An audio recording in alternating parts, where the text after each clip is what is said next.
بسم اللہ الرحمن الرحیم۔ السلام علیکم۔ اردو کے ایک اور اہم لیکچر کے ساتھ professor Abdul Khaliq Owaisi, Punjab group of college Vehari سے۔ عزیز طلباء، آج ہم نعت کے بقیہ اشعار پڑھتے ہیں۔ تو تیسرا شعر ہے حفیظ طائب کی نظم نعت کا: صاحب خلق عظیم، صاحب لطف عمیم، صاحب حق، صاحب شکل القمر، خیر البشر۔ تو بیٹا اسے دیکھتے ہیں کہ اس شعر میں شاعر نے نبی کریم صلی اللہ علیہ وآلہ وسلم کی کن صفات کا ذکر کیا ہے۔ تو آپ فرماتے ہیں کہ آپ جلیل القدر، ملن نثار، خوش مزاج، سب سے زیادہ مہربانی کرنے والے، سچے دوست، چاند کو انگلی کے اشارے سے دو حصوں میں تقسیم کرنے والے بہترین مخلوق ہیں، یعنی انسانوں میں بہترین انسان ہیں۔ بیٹا اس شعر میں دیکھیں کہ نبی کریم صلی اللہ علیہ وآلہ وسلم کی بہت ساری صفات کا ذکر کیا گیا ہے، اور آپ کے ایک معجزے کا بھی ذکر کیا ہے جسے ہم تلمیح کہیں گے۔ خدا کے آخری نبی صلی اللہ علیہ وآلہ وسلم حضرت خدیجہ رضی اللہ تعالیٰ عنہ کے قول کے مطابق ہمیشہ صلہ رحمی کرنے والے، سچ بولنے والے، بلکہ غریب لوگوں کے اخراجات اٹھانے والے تھے۔ آپ میں وہ تمام اخلاقی خوبیاں موجود ہیں جو لوگوں میں نہیں پائی جاتی۔ آپ مہمان نواز ہیں۔ حق باتوں اور نیک کاموں سے اگر کسی پر مصیبت آتی تو آپ اس کے معاون و مددگار بن جاتے۔ لوگوں کو تسلی و تشفی دینے والے اور خوش مزاج، ایسا کہ اگر کوئی بات کہتا تو اس وقت تک سنتے رہتے جب تک وہ خود ہٹ نہ جاتا۔ کسی سے مصافحہ کرتے تو ہاتھ خود جلدی نہ چھڑواتے جب تک کہ وہ خود نہ چھڑوا لیتا۔ لوگوں کے رستے سے کانٹے اٹھانے والے، آپ کے رستے میں یعنی آپ کو اذیتیں بھی بہت دی گئیں، لیکن اس کے باوجود بھی آپ ان لوگوں کو دعائیں دیتے۔ وہ دیکھیں کہ وہ جو کفار کی ایک خاتون تھی کہ آپ پر کوڑا کرکٹ پھینکا کرتی تھی، تو آپ نے اس کی بھی دیکھیں کس قدر مزاج پرسی کی، اس کے گھر گئے، جھاڑو دیا، اور پھر اس کے ساتھ ساتھ آپ نے اس کی دوائی کا بھی انتظام کیا۔ کفار مکہ صحن کعبہ میں نماز ادا کرتے ہوئے اوجڑی آپ کے گلے میں ڈال دیتے، جس کے گندگی آپ کے گھر میں ڈال دیتے، کبھی آپ کو ساحر کہتے، کبھی شاعر، تو کبھی کاہن و مجنوں کا خطاب دیتے، مگر آپ نہایت خندہ پیشانی سے صبر و استقلال، ہمت و جرأت سے سب سنتے اور اپنے کام میں مشغول رہتے۔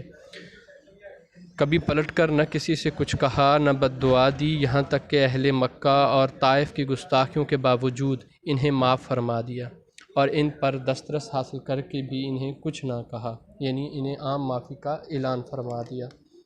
اور پھر بیٹا اس میں دیکھیں کہ نبی کریم صلی اللہ علیہ وآلہ وسلم صاحب خلق عظیم، اللہ تعالیٰ نے آپ کو اخلاق کے اعلیٰ نمونہ عطا کر کے اس کائنات میں بھیجا تھا، جیسے وَمَا أَرْسَلْنَاكَ إِلَّا رَحْمَةً لِّلْعَالَمِينَ، یعنی ہم نے آپ کو تمام جہانوں کے لیے رحمت بنا کر بھیجا ہے۔ یعنی اسی طرح ایک اور قول ہے کہ نبی صلی اللہ علیہ وآلہ وسلم اپنی طرف سے کچھ نہیں کہتا، جو اس کی طرف بھیجی جاتی ہے یہ تو ایک وحی ہے جو اس کی طرف بھیجی جاتی ہے، یعنی نبی اپنی طرف سے کچھ نہیں کہتا،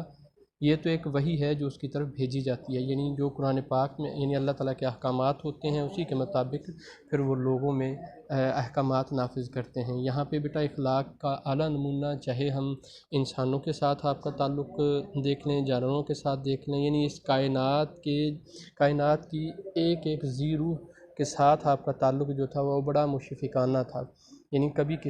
کسی کو آپ نے بد دعا نہیں دی، دکھ اور تکلیف نہیں دی، بلکہ تمام چیزوں کے لیے آپ نے آسانیاں پیدا فرمائی ہیں۔ پرندوں کے حوالے سے دیکھ لیں کہ کچھ صحابہ کرام تھے نا اسی طرح جا رہے تھے، تو ان میں سے کسی صحابی نے اس کے بچوں کو اٹھا لیا اس کے گھونسلے سے، تو جو فاختہ تھی وہ مردانہ وار جو ہے سر پر ادھر ادھر اڑنے لگی، تو نبی کریم صلی اللہ علیہ وسلم نے فرمایا کہ جس کسی نے اس کے بچوں کو اٹھایا تو اسے وہیں پہ رکھ دیا جائے، یعنی بیٹا اس قدر آپ رحم کرنے والے تھے۔ اسی طرح ایک صحابی جو ہیں وہ چونٹی کی بل کے اوپر کچھ گھاس وغیرہ رکھ کر آگ جلانا چاہ رہے تھے تو آپ نے منع فرمایا۔ بیٹا اس طرح آپ یعنی جانوروں کے اوپر بھی بڑے شفقت برتنے والے تھے۔ اسی طرح صاحب لطف عمیم، یعنی سب پر مہربانی کرنے والے، یہ تو ہم کہہ ہی چکے ہیں۔ سب سے بیٹا اس کائنات میں جو کچھ موجود ہے وہ چاہے جاندار یعنی انسان ہیں، حیوانات ہیں، پرندے ہیں، چرند ہیں، جو کچھ بھی ہے سب پر آپ نبی کریم صلی اللہ علیہ وسلم رحم کرنے والے ہیں۔ اور پھر اختتام پر انہوں نے یہاں پہ جو کہا ہے نا کہ صاحب حق یعنی سچی ذات، اور آپ سے بڑھ کر اس کائنات میں کون سی سچی ذات ہو سکتی ہے کہ آپ کے لب انور سے کبھی بھی جھوٹ کا شائبہ تک بھی نہیں گزرا ہے۔ صاحب شق القمر یعنی چاند کو دو ٹکڑے فرمانے والے، یہ آپ کا ایک معجزہ تھا جو ابو جہل کے کہنے پر آپ نے دکھایا تھا، اس نے اپنا ایک وفد اکٹھا کیا کہ آپ ہمیں چاند کو دو ٹکڑے فرما دیں تو ہم آپ پر ایمان لے آئیں گے۔ تو نبی کریم صلی اللہ علیہ وسلم کو صفا پر تشریف فرما ہو گئے، اور چاند کو آپ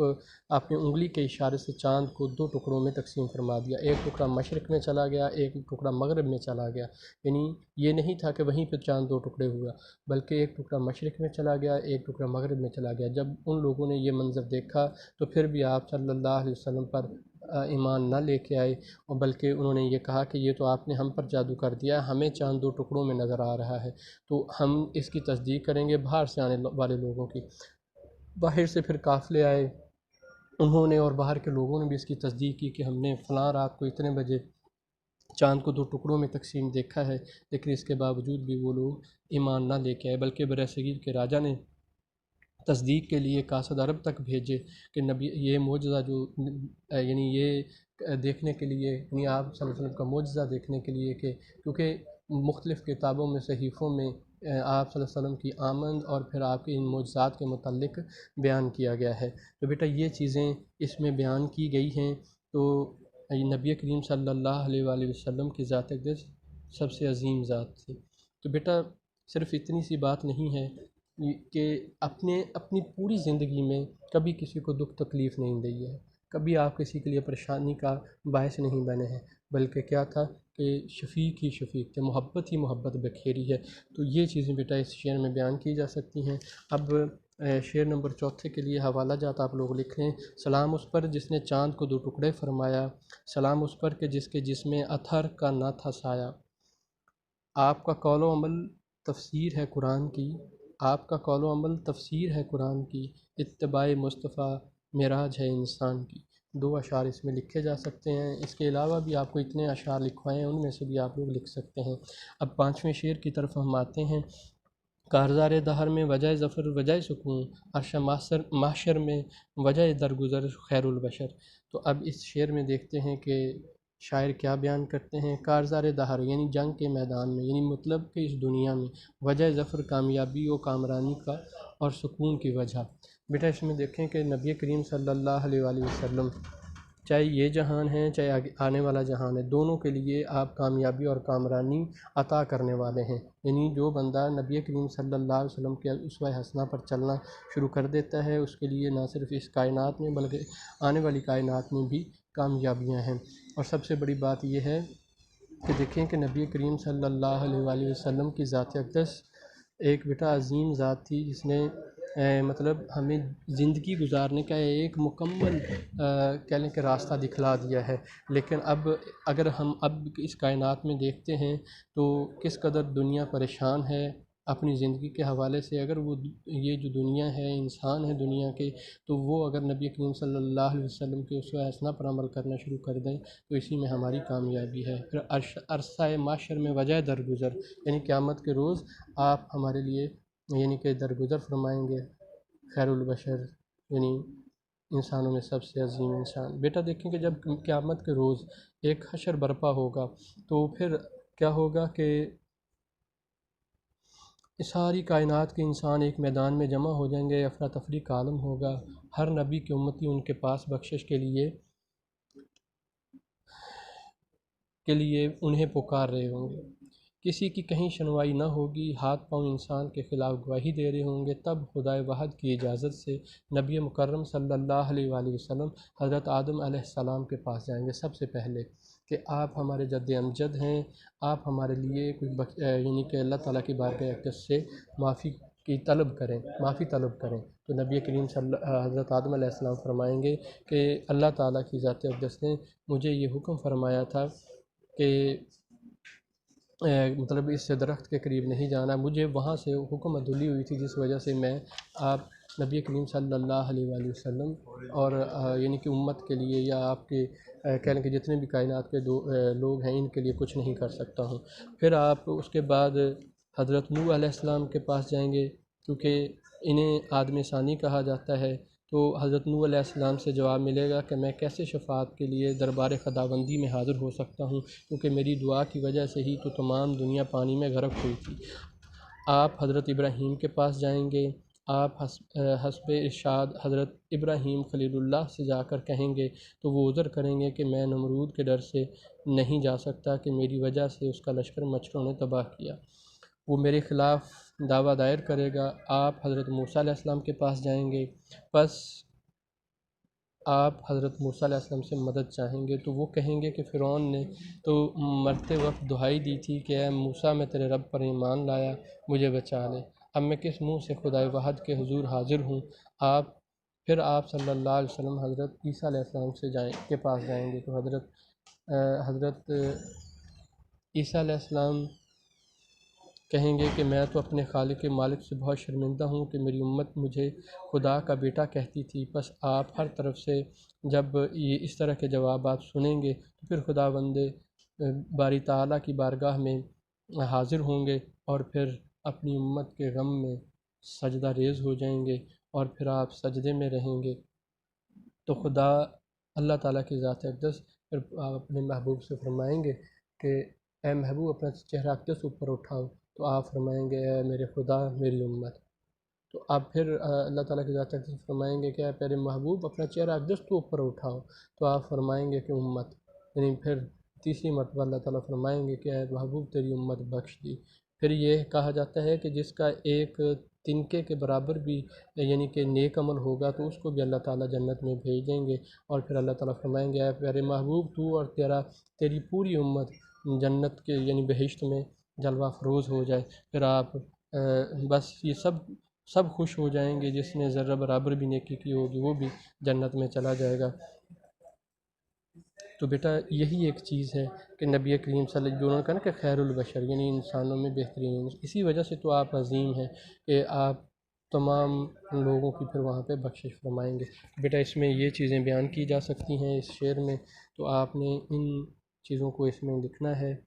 پھر آگے پانچویں کے لیے حوالہ جات ہیں، دونوں عالم میں تجھے مقصود گر آرام ہے، دونوں عالم میں تجھے مقصود گر آرام ہے، اس کا دامن تھام لے جس کا محمد نام ہے۔ اور پانچواں شعر ایک اور ہے، عقبہ کی منزلوں میں بھی ہوگا وہ دستگیر، عقبہ کی منزلوں میں بھی ہوگا وہ دستگیر، آسان جس کے فیض سے کار جہاں ہوا، آسان جس کے فیض سے کار جہاں ہوا۔ تو بیٹا اب ہم چھٹا شعر جو ہے وہ پڑھتے ہیں، رونما کب ہوگا رہ زیست پر منزل کا چاند، رونما کب ہوگا رہ زیست پر منزل کا چاند، ختم کب ہوگا اندھیروں کا سفر خیر البشر۔ تو اب بیٹا اس میں دیکھتے ہیں کہ اس شعر میں نبی کریم صلی اللہ علیہ وسلم کی کن صفات کا ذکر کیا ہے، یعنی زندگی کے راستے پر منزل کا چاند کب طلوع ہوگا، یہ اندھیروں کا سفر کب ختم ہوگا۔ تو بیٹا اس شعر میں دیکھیں کہ نبی مکرم صلی اللہ علیہ وسلم مسلمانوں کی زندگی میں یہ تاریکیاں کب ختم ہوں گی، یعنی اے پیارے محبوب ہماری زندگیوں سے یہ تاریکیاں کب ختم ہوگی، کب آپ کی امت یعنی ذبح حالی سے نکل کر، مشکلات سے نکل کر، لوگوں کے سامنے جو ہاتھ پھیلا رہے ہیں اس سے جان چھڑوا کر اپنے پاؤں پر کھڑے ہوں گے، یعنی یہ خود کب کامیابی کی زندگی بسر کریں گے۔ تو حفیظ نے یہ وضاحت نہیں کی کہ منزل کا چاند وہ امت مسلمہ کی منزل کو کہہ رہے ہیں یا اپنی زندگی کا، بہرحال یہ تاریکیوں کا سفر حفیظ کا ذاتی ہو چاہے امت مسلمہ کا، وہ خدائے واحد سے سوال کرتے ہیں کہ ان کی جدوجہد کب تک رنگ لائے گی، کب ان کی مشکلات و تگ و دو کا زمانہ ختم ہوگا اور وہ اپنی منزل پر پہنچ پائیں گے۔ تو بیٹا یہ چیزیں اس شعر میں بیان کی ہیں شاعر نے۔ تو اگر دیکھا جائے تو بیٹا نبی کریم صلی اللہ علیہ وآلہ وسلم کی ذات اقدس ہمارے لیے ایک مکمل ذات ہے۔ اب یہاں پہ جو انہوں نے کہا نا کہ رونما کب ہوگا رہ زیست پر منزل کا چاند، یعنی کب ہم اپنی زندگی میں صحیح معنوں میں نبی کریم صلی اللہ علیہ وسلم کے اسوہ حسنہ کے مطابق اپنی زندگی بسر کریں گے،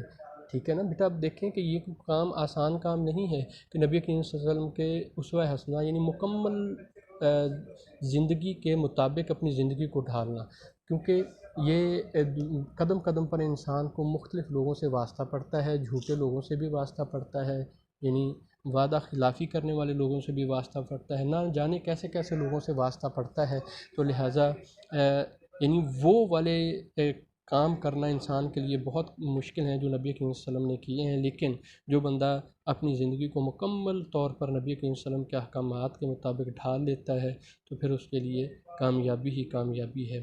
تو بیٹا لوگ ایک دوسرے کے دشمن ہوتے جا رہے ہیں۔ اگر ہم آج کا زمانہ دیکھتے ہیں نا کہ باپ بیٹے کو قتل کر رہا ہے، بیٹا باپ کو قتل کر رہا ہے، بیٹا ماں کے لیے دکھ اور تکلیف کا باعث بن رہا ہے، ہم معاشرے میں جب دیکھتے ہیں اس طرح کی چیزوں کو، ہمسائے کا نہیں ہے، یعنی یہاں تک کہ ہمسائے کے بارے میں کوئی خبر ہی نہیں ہوتی ہے کہ یہ بندہ کون ہے، کہاں سے ہے، کیا تعلق ہے اس کا، یعنی اس کے بارے میں ہم ذرا بھی نہیں جانتے ہیں۔ ان تمام باتوں کے باوجود بھی اس کائنات میں نہ جانے کتنے دکھ اور تکلیفیں بیٹا پیدا ہو رہی ہیں، یہ صرف اور صرف نبی کریم صلی اللہ علیہ وآلہ وسلم کے اسوہ حسنہ سے دوری کی وجہ ہے۔ یعنی ختم کب ہوگا اندھیروں کا سفر، یعنی ہماری زندگی میں سے مشکلات کب ختم ہوں گی؟ بیٹا اگر پوری کائنات کے مسلمانوں کو دیکھا جائے تو کون سا ایسا علاقہ ہے جہاں پہ مسلمان مطلب اپنا پرسکون زندگی بسر کر رہے ہیں؟ یعنی کوئی نہ کوئی دکھ اور پریشانی تمام مسلمانوں کو ہے، وہ کسی لحاظ سے بھی ہو، یعنی کہیں پہ جو مشرکین ہیں وہ مسلمانوں کو ختم کرنے پہ در پہ ہیں، یعنی ہر طرح سے ان کو دکھ اور تکلیف پہنچانے کی کوشش کر رہے ہیں۔ تو بیٹا یہ انسان جو ہے نا، یعنی خاص طور پر مسلمان، ایک وہ وقت آیا تھا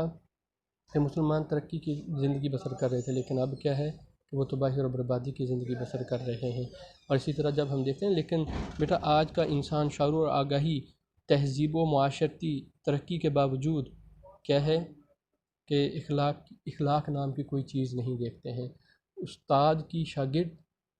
عزت نہیں کرتے ہیں، ماں باپ کی عزت نہیں کرتے ہیں، تو اساتذہ تو پیچھے رہ گئے۔ تو بیٹا ان تمام چیزوں کو اگر جب ہم دیکھتے ہیں تو انسان کے پاس علم تو بہت ہے، اخلاقیات کی تعلیمات تو بہت ہیں، اخلاقی قدروں کی بات تو ہم بہت کرتے ہیں، لیکن عمل جو ہے ہمیں ایک ذرے کے برابر بھی دکھائی نہیں دیتا ہے۔ اور کہہ لیں کہ وہ بڑے عظیم لوگ ہیں جو ان تمام اخلاقی اقدار کو اپنی زندگی کا حصہ بناتے ہیں، یعنی انسانیت کی تکریم کرتے ہیں، لوگوں کو عزت کی نگاہ سے دیکھتے ہیں، توقیر کرتے ہیں۔ اور آج ہم نے عزت توقیر کا معیار پیسہ بنا لیا ہے۔ جب ہم عزت اور توقیر کا معیار پیسہ بنا لیں گے تو بیٹا ہم کامیاب نہیں ہوں گے۔ ہمیں سب سے پہلے اپنی آخرت کو اپنے مد نظر رکھنا ہے کہ یہ تو ہماری عارضی زندگی ہے، اور یہ زندگی تو کسی نہ کسی طرح بسر ہو جائے گی، لیکن جو آخرت کی زندگی ہے وہ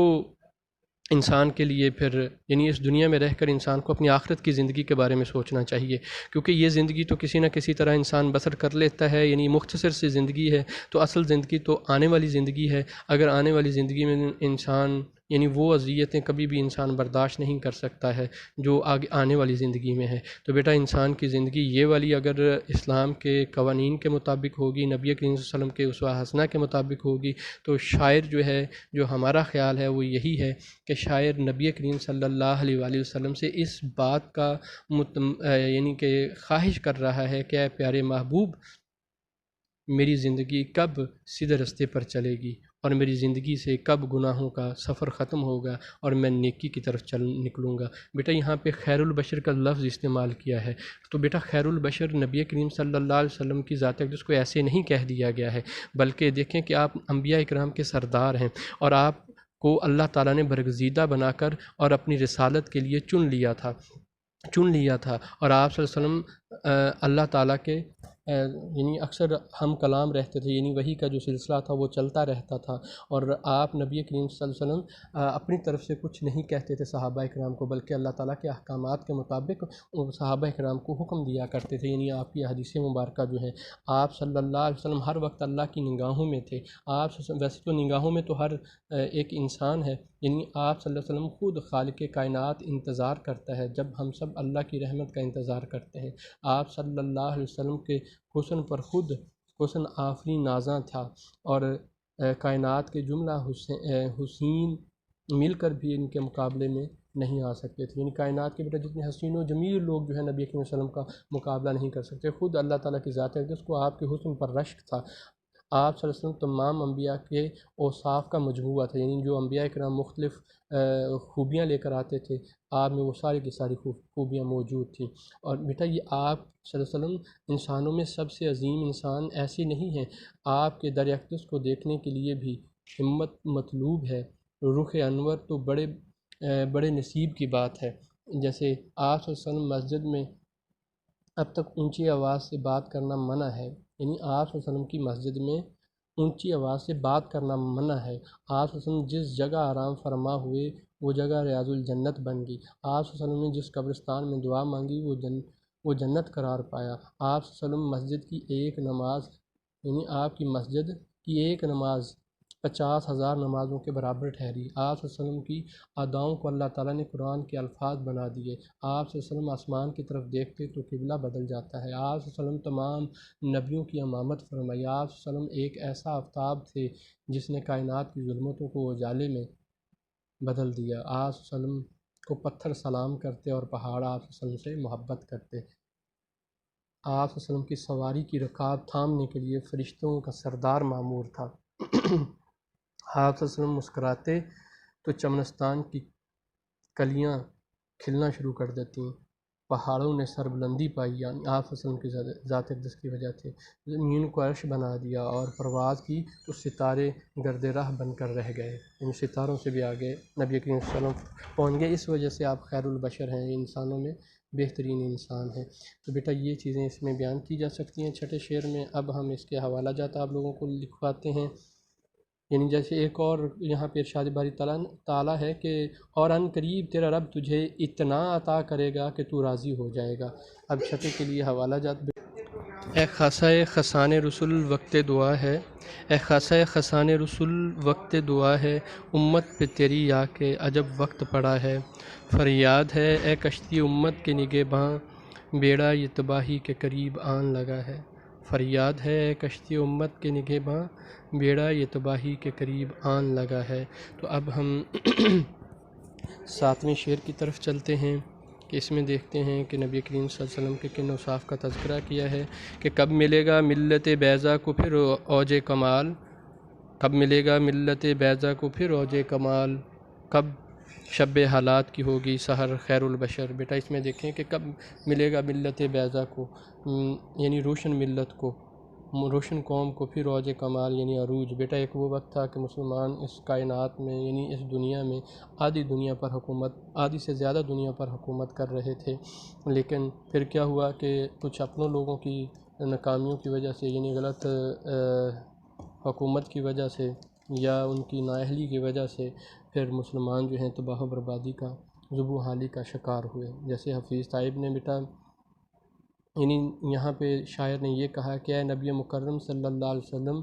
امت مسلمہ کو کب پھر ترقی و عروج حاصل ہوگا، کب حالات کی تاریکی رات کی صبح طلوع ہوگی۔ حفیظ نے حالات کو تاریک رات سے تشبیہ دی ہے، کہتے ہیں کہ یا نبی صلی اللہ علیہ وسلم، آپ صلی اللہ علیہ وسلم کے نام لیوا کب پھر سے دنیا میں سر بلند ہوں گے، ترقی کی منازل طے کریں گے، کب ان کے حالات کی تاریکی رات کی صبح طلوع ہوگی، کب یہ جاگیں گے، انہیں اپنی ذبح و حالی تباہ و بربادی کا احساس کب ہوگا، کب اس ذلت کی زندگی سے نکلیں گے۔ حفیظ ملکی حالات اور دنیا بھر کے مسلمانوں کی ذبح و حالی کے بارے میں نبی مکرم صلی اللہ علیہ وسلم سے فریاد کر رہے ہیں کہ آپ کے نام لیوا کب تک غلامی اور مشکلات و مصیبتوں سے دوچار رہیں گے، کب تک اپنی ضروریات اور حفاظت کے لیے دوسروں کے سامنے ہاتھ پھیلاتے رہیں گے، انہیں کب ہوش آئے گا اور اس ذلت کی زندگی سے نکلیں گے۔ یا رحمت للعالمین صلی اللہ علیہ وآلہ وسلم ان پر کرم کی نظر فرمائیے، خستہ حالی ان کی دور فرمائیے، دوسروں کے ہاتھوں میں کھلونا نہ بننے دیجیے، کہ آپ ہی ہمارے ہادی و رہنما ہیں۔ آپ ہی ہماری فریاد سن کر ہم سنیں کہ آپ کی امت ہے، اور امت جن کے لیے آپ راتوں کو اٹھ کر سجدہ فرمایا کرتے تھے، دعائیں مانگا کرتے تھے، جن کی بہتری ترقی کے خواہاں تھے، ان بھٹکے ہوئوں کو راہ راست پر لے آئیے۔ آپ محبوب کبریا ہیں، آپ آج یہ مسلمان تعداد کے لحاظ سے کم نہیں، خدا کی عطا کردہ نعمتوں سے مالا مال ہیں، ان میں ذاتی صلاحیتوں کا بھی فقدان نہیں، مگر اس کے باوجود یہ دوسروں کے محتاج ہیں۔ آپ ہی انہیں صحیح راستہ دکھا کر اس ذلت کی زندگی سے نکال سکتے ہیں۔ آخر کب تک یہ بھٹکتے اور ٹھوکریں کھاتے رہیں گے؟ اب تو ان پر رحم فرمائیے۔ تو بیٹا یہ اس میں لکھا جا سکتا ہے۔ تو اب ہم اس کے حوالہ جات آپ لوگوں کو بیان کرتے ہیں۔ جو دین بڑی شان سے نکلا تھا وطن سے، جو دین بڑی شان سے نکلا تھا وطن سے، پردیس میں وہ آج غریب الغربا ہے۔ آگے ہے، گنوا دی ہم نے اسلاف سے جو میراث پائی تھی، گنوا دی ہم نے اسلاف سے جو میراث پائی تھی، ثریا سے زمیں پر آسمان نے ہم کو دے مارا۔ کی محمد سے وفا تو نے تو ہم تیرے ہیں، کی محمد سے وفا تو نے تو ہم تیرے ہیں، یہ جہاں چیز ہے کیا لوح و قلم تیرے ہیں۔ تو بیٹا اب ہم آخری شعر کی تشریح کرتے ہیں، جو نعت کا آخری شعر ہے۔ در پہ پہنچے کس طرح وہ بے نوا بے بالوں پر، در پہ یعنی نبی کریم صلی اللہ علیہ وسلم کے در اقدس پر کس طرح میں بے سہارا بے کس آپ نبی کریم صلی اللہ علیہ وسلم کے در اقدس پر حاضر ہوں۔ بے نوا یعنی غریب، بے سہارا بے بالوں پر یعنی بے کس بے سہارا۔ ایک نظر طائب کے حال زار پر، یعنی حال زار یعنی پریشان اور دکھی حال پر اگر آپ نبی کریم صلی اللہ علیہ وسلم کی ایک توجہ ہو جائے تو میرے سارے کے سارے کام بن جائیں گے۔ بیٹا اس میں دیکھیں کہ شاعر نے بڑے خوبصورت انداز میں ہر مسلمان کی خواہش کو بیان کر دیا ہے کہ بیٹا اس کائنات میں جتنے بھی مسلمان ہیں ان کی یہ خواہش ہوتی ہے کہ وہ نبی کریم صلی اللہ علیہ وسلم کے در اقدس پر حاضری دیں، خانہ کعبہ میں جائیں، وہاں پہ طواف کریں، خانہ کعبہ کی زیارت کریں۔ تو یہ ہر مسلمان کی کہنے کہ ایک ایمانی جذبہ بھی ہے، خواہش بھی ہوتی ہے، کیونکہ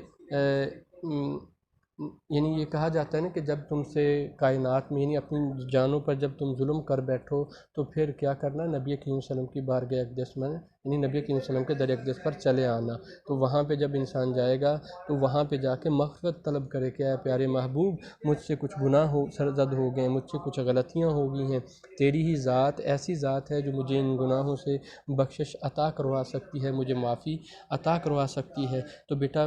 اس کائنات میں ہر بندے کی یہ خواہش ہوتی ہے نبی کریم صلی اللہ علیہ وسلم کے در اقدس پر حاضری دیں، جہاں پہ محبوب چلا کرتے تھے ان یعنی کہ جگہوں کو دیکھیں، وہاں پہ سجدہ کریں، ان جگہوں پہ یعنی جہاں پہ نبی کریم صلی اللہ علیہ وسلم بیٹھا کرتے تھے، جہاں پہ آپ نے اپنے قدم مبارک لگائے، جہاں پہ آپ نے لوگوں کو مطلب مختلف کاموں کے لیے صحابہ اکرام کو تعلیمات دیا کرتے تھے، جمع کیا کرتے تھے۔ تو بیٹا اگر نبی کریم صلی اللہ علیہ وسلم کی ایک توجہ اس طرف ہو جائے تو ہمارے بگڑے ہوئے بھی کام بن جائیں گے، کیونکہ آتے ہیں وہی جن کو سرکار بلاتے ہیں، یعنی نبی کریم صلی اللہ علیہ وآلہ وسلم کی ایک نظر ہماری بگڑی سنوار دے گی۔ جیسے یعنی بیٹا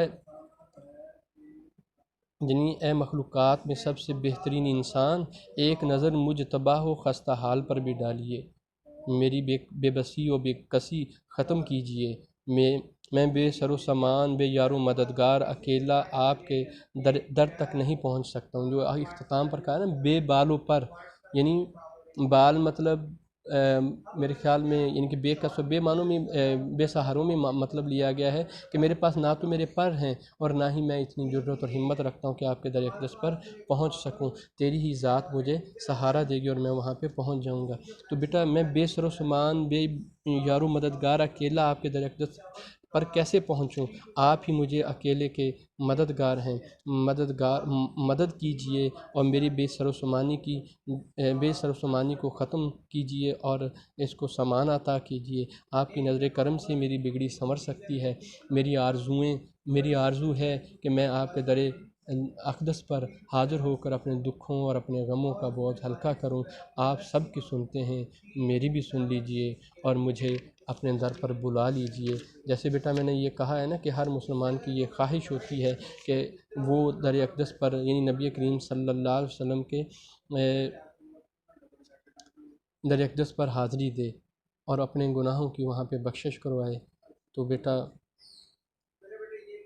شاعر کہتا ہے کہ میری بھی ایک یہی خواہش ہے کہ میں نبی کریم صلی اللہ علیہ وسلم کے در اقدس پر حاضر ہو کر اپنے گناہوں کی بخشش طلب کر لوں۔ بیٹا جو بے بالوں پر یعنی جس کے بازو اور پر نہ ہوں، یعنی میں بالکل بے مددگار ہوں،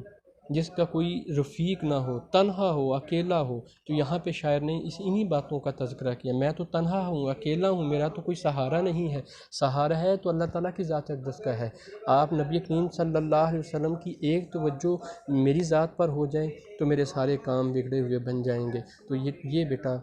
یہاں پہ باتیں کہی گئی ہیں۔ اب حوالہ جات جو ہیں اس کے وہ لکھ لیں۔ جسے چاہا در پہ بلا لیا، جسے چاہا اپنا بنا لیا، جسے چاہا در پہ بلا لیا، جسے چاہا اپنا بنا لیا، یہ بڑے کرم کے ہیں فیصلے، یہ بڑے نصیب کی بات ہے۔ ایک اور اس میں شعر لکھ لیں۔ محروم ازل کا بھی وہ بھر دیتے ہیں دامن، محروم ازل کا بھی وہ بھر دیتے ہیں دامن، اے دل تجھے معلوم نہیں شان محمد۔ دو دعائیں ہیں میری یا رب یہ صبح و شام روزانہ، دکھا محبوب کا اپنے مجھے دربار شاہانہ، جہاں پر وہ میرے آقا میرے محبوب رہتے ہیں، کہ جن کی